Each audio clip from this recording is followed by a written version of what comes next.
Subscribe कीजिए 10th class गणित channel को और बेल आइकन को दबाइए लेटेस्ट वीडियो देखने के लिए।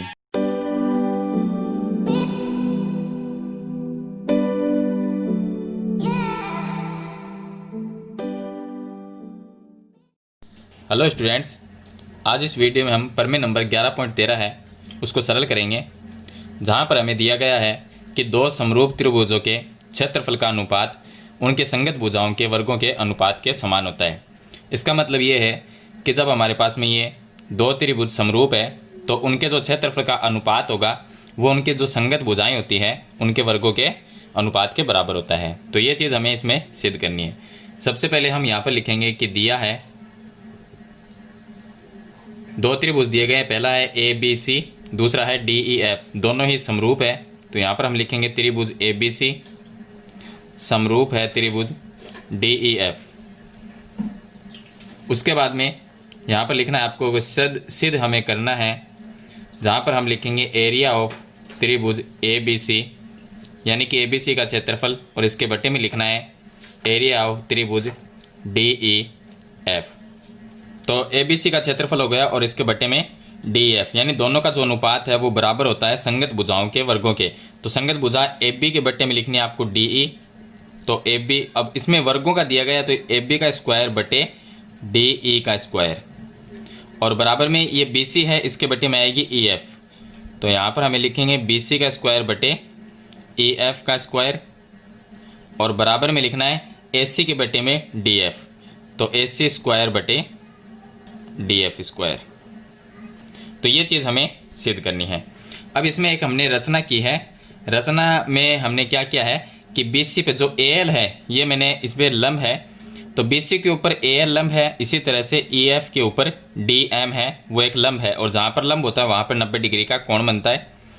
तो यहाँ पर हमने रचना में हम लिख देंगे कि ए एल है लंबवत है बी सी के ऊपर, इसी तरह से जो डी एम है डी एम वो भी लंबवत है ई एफ पे।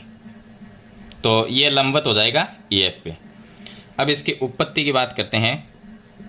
तो उत्पत्ति में सबसे पहले हम लिखेंगे कि दो त्रिभुज हमें दिए गए हैं समरूप। तो हम लिखेंगे त्रिभुज ए बी सी और समरूप है त्रिभुज डी ई एफ। जब त्रिभुज समरूप होते हैं तो उनके जो कोण होंगे वो बराबर होंगे। तो ए के बराबर होगा डी, तो हम यहाँ पर लिखेंगे कोण ए बराबर कोण डी, और बी के बराबर होगा ई, कोण बी बराबर कोण ई, ये हो जाएगा। और सी के बराबर एफ होगा कोण सी बराबर कोण एफ। इन तीनों को हम समीकरण नंबर 1 नाम दे देंगे। तो समरूप त्रिभुज में कोण बराबर और भुजाएं क्या होगी, समानुपाती। तो ए बी बटे हम लिखेंगे डी ई, यहाँ पे लिखना है ए बी बटे डी ई बराबर बी सी के बटे में आएगी ई एफ, तो लिखेंगे बी सी बटे ई एफ, और इसके बराबर में ए सी के बटे में आएगी डी एफ, तो ए सी बटे डी एफ। इसको नाम देंगे समीकरण नंबर 2। अब इसके बाद में हम दो त्रिभुज लेंगे। इसमें से इस जो हमारे त्रिभुज यहाँ पर समरूप दिए गए थे उनको हमने यहाँ पर लिख दिया कि समरूप है, कोण बराबर है, भुजाएं समानुपाती।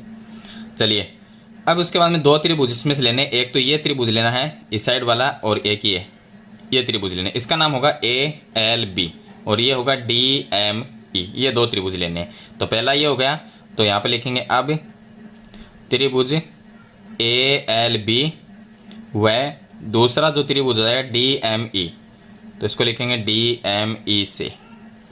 इन दोनों त्रिभुजों, जैसे कि ये तो समरूप दिए गए थे, इन दोनों को हम समरूप सिद्ध करेंगे। समरूप के लिए तो कोई भी दो कोण बराबर कर देंगे। तो बी कोण जो है वो बराबर होगा ई के, क्योंकि ये चीज़ हमें दी गई है। यहाँ पर देखिए बी और ई बराबर है, तो हम समीकरण 1 से इनको बराबर लिख सकते हैं। तो बी और ई बराबर है इन दोनों त्रिभुज के अंदर, तो हम लिखेंगे कि कोण बी बराबर कोण ई। यहाँ पर लिख देंगे कि समीकरण 1 से, क्योंकि समीकरण 1 में ये लिखा गया है कि यहाँ पर हमारे पास में जो बी है वो ई के बराबर है। यहाँ पर हम लिख देंगे कि ये चीज़ हमें दी गई है। चलिए, ये हो गया। उसके बाद में ये भी 90 डिग्री है एल, और एम भी क्या है 90 डिग्री। इसको 1 नंबर नाम देंगे, इसको 2 नंबर नाम दे सकते हैं। तो कोण नंबर 1 बराबर कोण नंबर 2, ये दोनों भी बराबर हो जाएंगे क्योंकि ये 90 डिग्री के कोण हैं। यहाँ पर लग जाएगा ए समरूपता नियम। ए समरूपता नियम से दोनों त्रिभुज समरूप हो जाएंगे तो यहाँ पर ALB और DME ये दोनों क्या होंगे, समरूप। तो त्रिभुज ALB समरूप होगा त्रिभुज DME। समरूप अगर त्रिभुज दोनों हैं तो भुजाएं क्या होगी, समानुपाती।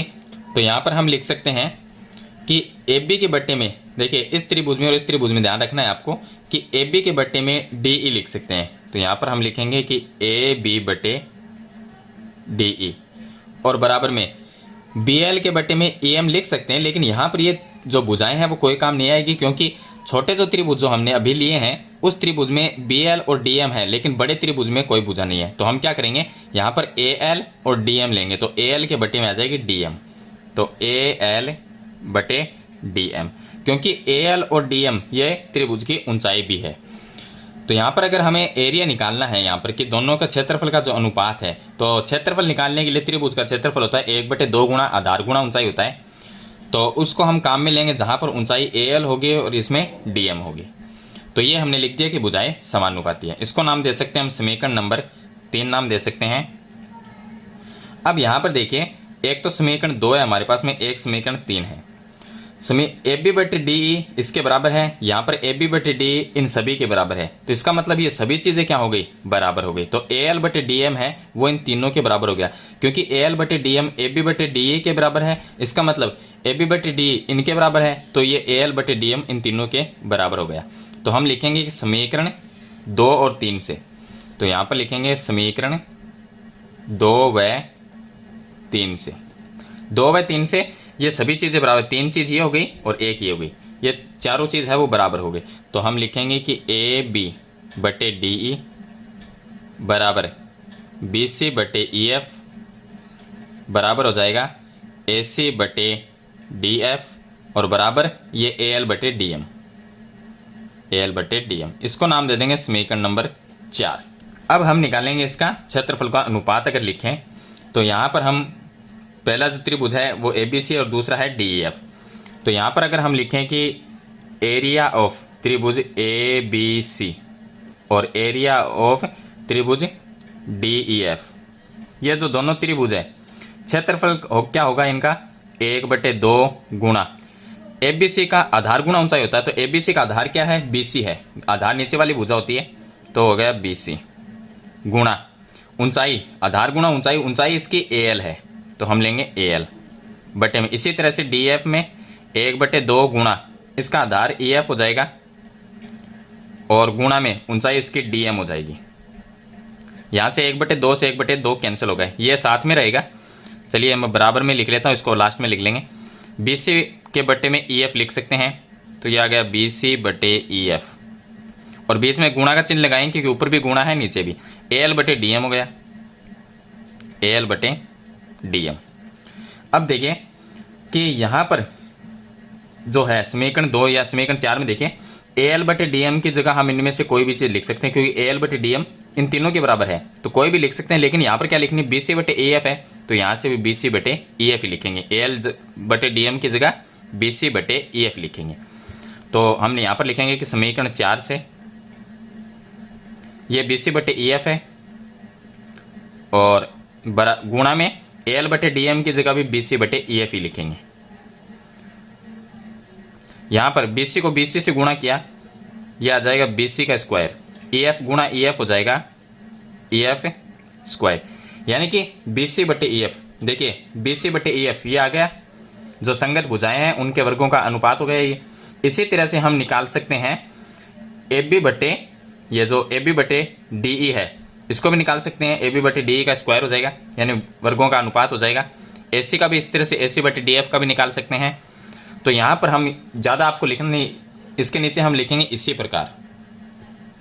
तो यहाँ पर इसी प्रकार ये तीनों चीज़ हम ज्ञात कर सकते हैं। तो इन तीनों को हम लिख देंगे कि एरिया ऑफ त्रिभुज ABC बटे, ये साथ में लिखना है, और एरिया ऑफ त्रिभुज DEF बराबर में AB का स्क्वायर बटे DE का स्क्वायर।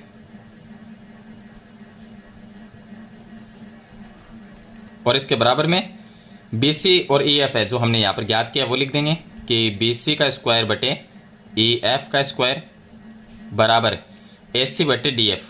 AC का स्क्वायर बटे DF का स्क्वायर। तो इतना ज्ञात करने के बाद में आपको ये लिखना है कि इसी प्रकार हम ये भी ज्ञात कर सकते हैं, तो आपको ये लिख देना है। तो यहाँ पर ये होता है इति सिद्धम। तो ये है प्रमेय नंबर 11.13 जो मैंने आपको बता दिया है किस तरह से आपको सिद्ध करना है। तो अभी तक आपने वीडियो को लाइक नहीं किया है तो लाइक के बटन पर क्लिक करके वीडियो को लाइक कर दीजिए और चैनल को सब्सक्राइब कर लीजिए, ताकि इसी प्रकार की नई वीडियो की नोटिफिकेशन है वो आपको मिलते रहेगी। आज की वीडियो में इतना ही, मिलते हैं नई वीडियो नए टॉपिक के साथ, तब तक के लिए थैंक यू।